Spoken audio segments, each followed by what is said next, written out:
Poor people should not be forced to eat unhealthy food just because they're poor. The governments and the restaurants all need to get together to make sure that there is a healthy, cheap food.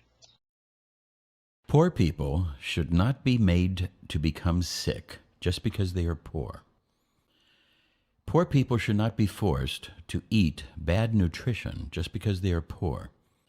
If we look at the McDonald's hamburger, the dollar hamburger, French fries and a Coke, the what we call the inexpensive food, there's no reason why that cannot be a veggie burger, a vegetable stick, and an apple juice, green tea, or some type of healthy, fresh fruit, vegetable drink.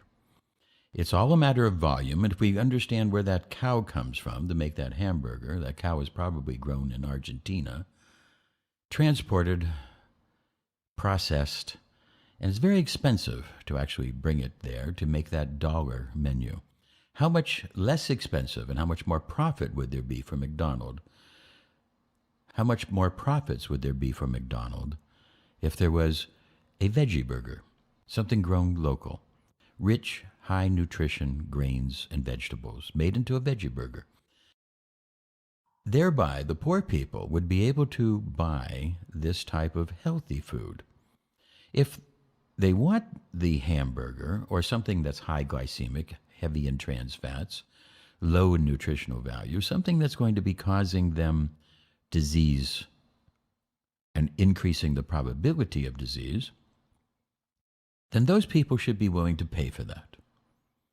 Here in Hungary, they've started a hamburger tax just for that purpose, to be able to charge people the true value of what it takes for our society to have to deal with people eating those poor, unnutritious, fat, disease-causing foods.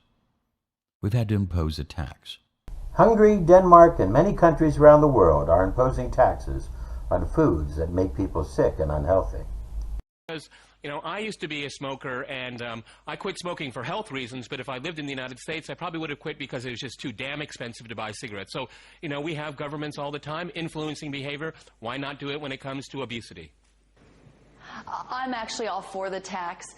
The reality is Denmark has a 10% obesity rate. That's the perfect time to address obesity. 90% of people who lose weight do not keep it off. It is very hard to reverse obesity. The only way to reverse that trend is to prevent it. So it's the perfect timing for Denmark to make big measures to reverse the trend and get in front of any escalating obesity numbers.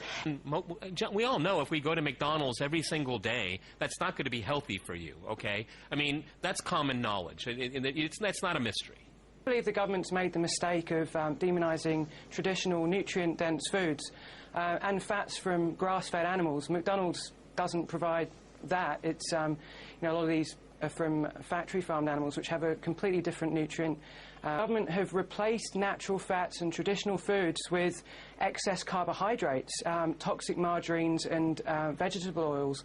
And we actually believe that these are what are causing obesity and disease. The fat tax targeting sugar will encourage artificial sweeteners, and these actually can induce food cravings by creating an insulin response.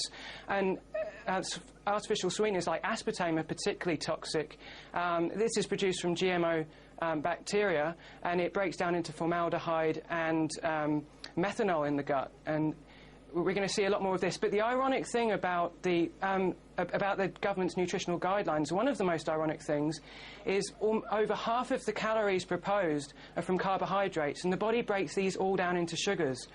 And the only use of sugar in the diet really is energy, and we've got excess carbohydrates, and the body is putting this on the waist and the bottom, everywhere you don't want it to be, because we're just overloaded with carbohydrates through these dietary guidelines. Now, please, people, think for a minute. Just think for a minute. Of course, if you were getting vegetables raised locally, of course, without having to transport them, locally raised vegetables, all natural ingredients, of course it would be far cheaper and far healthier, and we would be able to supply the poor people with something that they don't get sick. It would neutralize some of the expenditures that we have in healthcare. Now, why do we not have cheap, healthy snacks? Is it because big processed food does not want us to find out how good natural health food could be? Is it B, they conspire with Big Pharma to keep us sick? Is it C, big meat does not want to lose a customer? Or D, is the evil ultra-rich want to limit the population? Or is it E, all of the above? We just don't know. But something going on here is wrong. Knowledge about nutrition was very, very little. If you're a working class family and you don't have much, you're not earning well, you don't have good health conditions, I mean, you fall into this trap of not eating healthy food because, number one, it's relatively cheap. But you know what's expensive? Being sickly for decades. You know what's expensive? Having diabetes, type 2 diabetes for decades. That's what's really expensive. Eating broccoli, black beans, maybe some brown rice, not expensive. Drinking water instead of sweetened drinks, not expensive. It's a myth that it is so expensive to eat reasonably. What is costing us in suffering and in money is that we are bringing this health crisis onto ourselves. A full 3/4 of our $750 billion health bill is due to our lifestyle choices. And we know, as we've seen with higher taxes on tobacco, and in Denmark they've already been taxing candy, and they've eliminated or minimized trans fat. They have had a positive response. We know in the U.S., as we've elevated the taxes on tobacco, the higher the taxes go, the consumption goes down. So there is nothing wrong with taxing soda. There's nothing wrong with taxing unnecessary, ubiquitous products that, when consumed, do not promote health. We're not talking about food. We're talking about junk food, really. Now, if that hamburger was $5 and the veggie burger $1, then poor people would not be forced into eating bad food just because they are poor.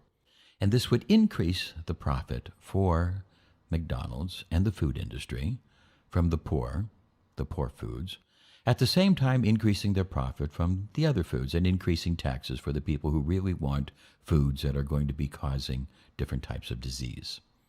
If we look at the true cost, $5 would be what that hamburger would be. If we looked at the true cost of what cigarettes would be, a pack of cigarettes should be about 25 euros to 50 euros, depending on volume, for the damages that it does to our entire society as our society has to deal with the sickness and health problems that come from this.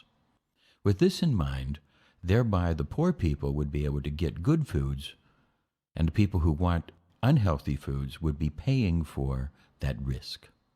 Yes, a junk food tax would be a good idea. There's no reason the rest of us should be paying for their health care. Poor people should not be forced to eat unhealthy food because that's all the money that they have, to go to McDonald's and buy something cheap. McDonald's must be forced to give them a healthy alternative so that people are not just being made sick. Poor, stupid, fat, sick, nearly dead. We need to stop this. We need to be able to make sure that if all you have in your pocket is a couple of bucks, that you can get a veggie burger. And the veggie burger has to be less priced, much less, because it costs less to make. Think for a minute. Just think. Of course it's going to be cheaper to make a veggie burger and grow it locally rather than to transport all the chemicals that meat and all these other trans fats have, and etc. We need to do this in order to help save our society, make people more and more healthy. This is Desiree, signing off.